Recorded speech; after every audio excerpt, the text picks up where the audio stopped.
The principle in neuroscience says that nerve cells that fire together wire together. You keep thinking the same way, making the same choices, demonstrating the same habits, creating the same experiences that stamp the same networks of neurons into the same patterns, all for the familiar feeling called you. And you do that for 10 years on end. You're going to begin to hardwire certain patterns in your brain that becomes your identity. And by the time we're 35 years old, it kind of becomes fixed, right? And psychology used to say that you can't change that, but we now know that you can. Henry David Thoreau had probably the greatest definition of success that I have ever heard. He said, if you advance confidently in the direction of your own dreams and endeavor to live the life which you have imagined, you will meet with a success unexpected in common hours. It will chase after you if you can place into your imagination what it is that you would like to attract and begin to feel it. That which you feel yourself to be, you are. And you are given that which you are. So assume the feeling that would be yours were you already in possession of your wish. And your wish must be realized. So live in the feeling of being the one you want to be, and that you shall be. Inspire yourself into the right direction. Look, find things to latch onto, hook on to things that inspire you, fill your eyes and your soul with them, and know that this is your power. This is the advantage you have over everyone else. You fill yourself up with things that inspire you and fuel you day after day after day. See, if you're playing it safe, you're not going to win. If you're playing it safe, like that old saying, you know, you were taught when you're a little girl, better to be safe than sorry. Well, that's a bunch of crap. It's not better to be safe than sorry. It's by trying things that you figure out how far you can go. You got to get outside the box. Like it's reported, Edison tried 3,000 ways before he built the incandescent light. He said he didn't fail 3,000 times. He said there was 3,000 different steps to building a light bulb. Well, there's different steps to get to where you're going.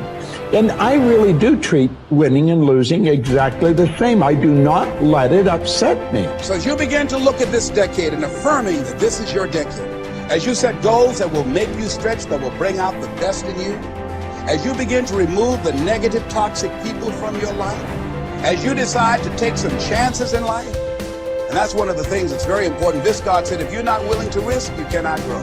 And if you cannot grow, you cannot become your best. And if you cannot become your best, you cannot be happy. You can't be happy. And what else is there? This is time for a little truth. Maybe you need to become much wiser than you are at the moment. You need to become stronger. You need to have better health. Maybe you need a little coaching to really become the person I want to become. I'm going to have some coaching. Physical coaching, spiritual coaching, developing skills coaching. To be the influence you want to be, you've got to build an incredible reputation. What kind of person must I be to attract all that I want in life and the people that I want and the opportunities that I want? You knock on the door and opportunity opens. You must stand there as a very attractive person, or you may not be invited. One of the most mysterious and unique phrases that Jesus ever used. Here's what he said. I stand at the door, and if you opened the door, would you probably invite him in? This extraordinary person. You say, wow, yeah. And he said, if you invite me, I'll come in, sit down, talk things over. For you to be that kind of attractive person, that if you knocked on the door of opportunity and it opened and you stood there, would you be the kind of person that opportunity would say, come right in and sit down and let's talk about the future? What kind of person? One of the major reasons why goal setting doesn't work for some people is that they become bogged down in the how. This is especially true if the goal is a stretch. They want something quite different from their current experiences. However, is that we don't need to worry about the how.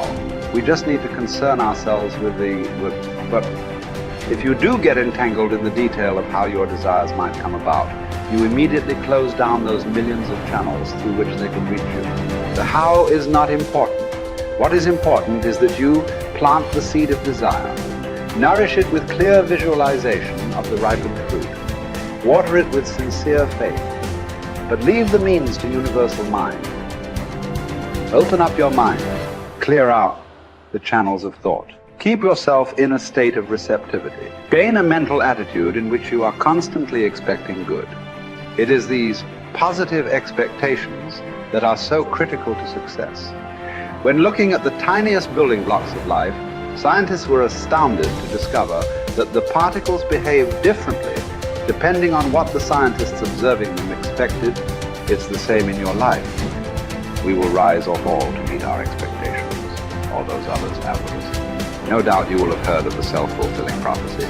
But do you know who first coined the term? It was a sociologist called Robert K. Merton. In his book, Social Theory and Social Structure, he states, the self-fulfilling prophecy is, in the beginning, a false definite of the situations, evoking a new behavior which makes the original false conception come true. This specious validity of the self-fulfilling prophecy perpetuates a reign of error. For the prophet will cite the actual course of events as proof that he was right from the very beginning. In other words, if you make up your mind about something, then you immediately influence your behavior and ultimately your results. Whether your assumption is true or not is irrelevant, because the belief that it is will alter your behavior to bring about a reign of error that vindicates your initial assumption. So, forget about the how. Collier reminds us, your part is to impress upon mind your need, your earnest desire, your boundless belief in the resources, and the willingness of universal mind to help you. In other words, expect the best and it will do the rest. So you have to constantly pour energy into your own life to make sure that you're making progress to your goals if you're going to eventually achieve success. And the only way that you're going to be able to do that is to have a growth mindset. Now, really simply, a growth mindset is that you believe that your talent and intelligence are not fixed traits, that you can get better at something as you put time and energy into getting better at that thing. It's what I call the only belief that matters.